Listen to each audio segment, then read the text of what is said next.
In New 10, a victim of this month's mass shooting in Midland has now awoken from his coma. Stephen Pepper sat down with him and his wife to hear how one random act of violence left their whole family in a desperate situation.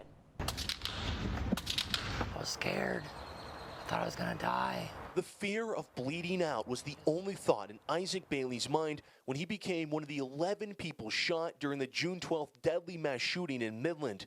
He explains he was stopped at a light on West Wall Street when all of a sudden he felt a sharp pain on his right side.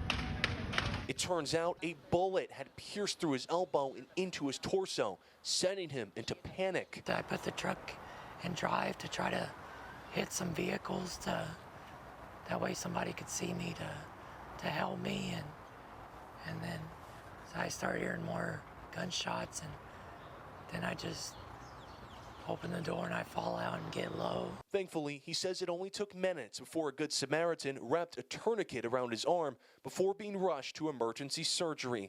The 35-year-old suffered a shattered elbow, trauma to his liver and spleen, and significant abdominal injuries. He would spend the next week breathing through a ventilator while in a medically induced coma. It was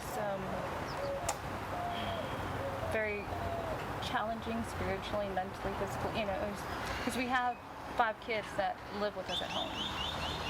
So having to, be there with him and, taking care of them too, it was draining. You doing okay? 5 operations later, Isaac is slowly gaining his strength back.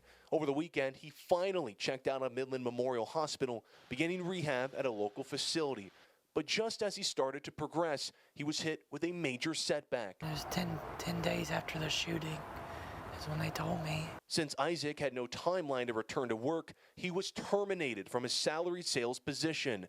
His wife has already been putting off her job to spend every second by his side, and with hospital bills piling up, the Baileys are now worried about the bills at home. He was at the wrong place, the wrong time, but it wasn't his fault.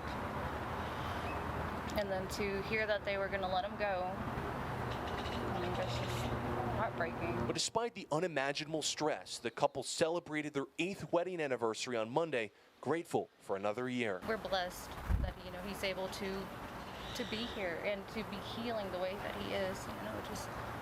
He's amazing.